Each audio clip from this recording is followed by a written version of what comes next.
বিশ্বের সবচেয়ে বড় ম্যানগ্রোভ বন সুন্দরবন। বাংলাদেশ ও ভারতে দক্ষিণে এই বন প্রকৃতি এক জীবন্ত রহস্য।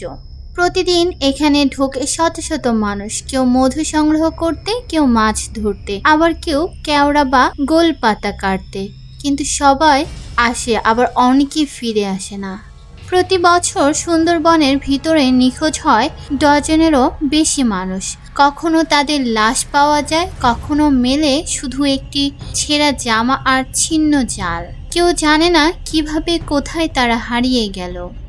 গ্রামবাসীরা বলে বন বেবি রাগ করলে কেউ ফিরে আসে না।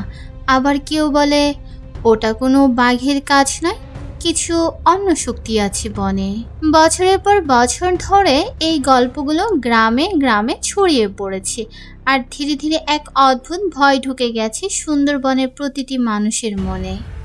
কিন্তু প্রশ্ন হলো, এই মানুষগুলো সত্যিই কি বনে হারিয়ে যায়, নাকি এর পিছনে আছে কোনো অজানা প্রাকৃতিক রহস্য যা এখনো বিজ্ঞানও ব্যাখ্যা করতে পারেনি? সুন্দরবনের মানুষের কাছে হারিয়ে যাওয়া মানে এক ভয়ানক বাস্তবতা। তারা প্রতিদিন বনের দিকে যায়, কিন্তু কেউ জানে না এই দিনটা তাদের শেষ দিন কিনা। একবার শ্যামনগর উপজেলার এক জেলে আলমগীর হোসেন বন্ধুদের নিয়ে বনে গিয়েছিল মাছ ধরতে। সকালে নদীতে জাল ফেলেছিল তারা। বিকেল নাগাদ যখন ফিরবে, দেখা গেল আলমগীর আর নেই। তার নৌকা ভেসে আছে নদীর মাঝখানে, জাল অর্ধেক তোলা, খাবার বাক্স খোলা, কিন্তু মানুষটা নেই। 3 দিন ধরে খোঁজ চলল। শেষে নদীর ধারে তার একটা গামছা আর ছেঁড়া লুঙ্গি পাওয়া গেল। লাশ আর কখনো পাওয়া যায়নি। স্থানীয়দের ভাষায় ওকে বনদেবী ডেকে নিয়েছে। এরকম গল্প অসংখ্য। অনেকে বলেন রাতে বনের ভেতরে অচেনা আলো দেখা যায়, যেন কেউ লণ্ঠন নিয়ে হাঁটছে নদীর ওপারে। কেউ যদি কৌতূহলবশত সেই আলোর দিকে যায়, সে আর ফিরে আসে না। গ্রামের বয়স্ক মানুষরা বলেন রাতে সুন্দরবন দেখতে যতটা শান্ত, ভিতরে ততটাই ভয়ানক। তাদের বিশ্বাস সুন্দরবনের গভীরে এমন জায়গা আছে যেখানে মানুষ গেলেই সময় থেমে যায়। ঘড়ি কাজ করা বন্ধ করে দেয়, কম্পাস ঘুরতে থাকে একই জায়গায়, আর বাতাসে যেন অদৃশ্য কারো উপস্থিতি টের পাওয়া যায়।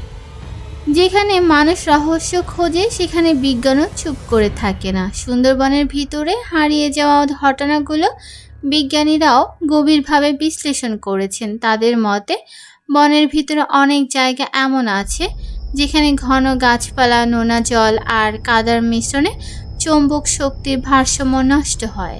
ফলে কম্পাস, জিপিএস, এমনকি মোবাইলের নেটওয়ার্কও কাজ করে না। এই পরিস্থিতিতে কেউ একবার যদি দিক হারায়, সে আর ফিরে আসতে পারে না।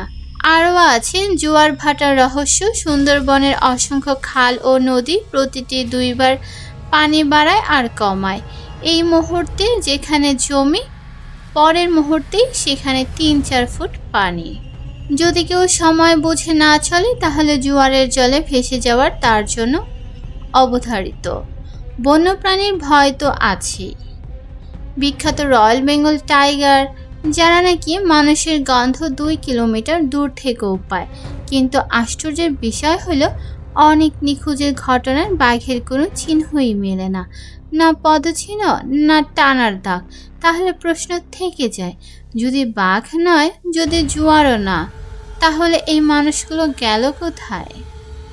বিজ্ঞানীরা বলেন সব ঘটনা ব্যাখ্যা দিয়ে বোঝানো যায় না।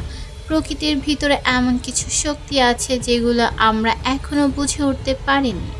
সুন্দরবনের মানুষ এখনো বিশ্বাস করে এই বনে শুধু প্রাণী বা প্রকৃতি নয়, আছে বনবিবি, দক্ষিণ রায় আর ঘরঘরণী নামের রহস্যময় আত্মারা। তাদের অনুমতি ছাড়া কেউ বনে ঢুকলে বন তার রোষ দেখায়। প্রতিটি মধু শিকারী বনে ঢোকার আগে বনবিবির নাম নিয়ে পুজো দেয়।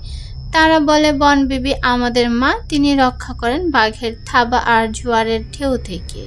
কিন্তু যেদিন কেউ নিয়ম ভেঙে অহংকার করে, সেদিন বন যেন তাকে গ্রাস করে ফেলে। এই গল্পগুলো হয়তো অদ্ভুত শোনায়, কিন্তু যারা বনে যায় তারা বলে কিছু একটা আছে।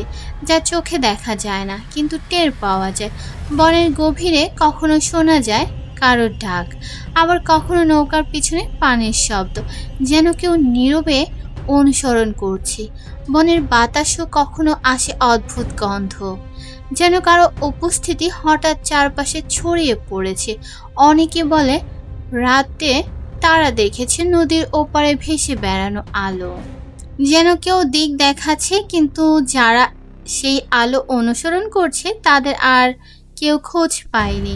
বিজ্ঞান হয়তো বলবে ওটা গ্যাসের বিক্রিয়া অথবা জলের প্রতিফলন, কিন্তু সুন্দরবনের মানুষ বিশ্বাস করে ওটা বন বেবির চোখের দৃষ্টি, যিনি ঠিক করেন কে ফিরে আসবে আর কে নয়। সুন্দরবন শুধু একটি বন নয়, এ এক জীবন্ত রহস্য যেখানে প্রকৃতি আর বিশ্বাস একসাথে বাস করে। প্রতিটি গাছ, প্রতিটি নদী, প্রতিটি বাতাসে লুকিয়ে আছে অদৃশ্য এক শক্তি। যদি কখনো আপনি সুন্দরবনে যান, চারপাশে নীরবতা মন দিয়ে শোনেন, হয়তো আপনি শুনে ফেলবেন সেই অজানা শব্দ যা এখনো ইতিহাসের পাতায় লেখা হয়নি। ভিডিওটি কেমন লাগলো কমেন্টে অবশ্যই জানাতে ভুলবেন না। ভালো থাকবেন, সুস্থ থাকবেন। আল্লাহ হাফেজ।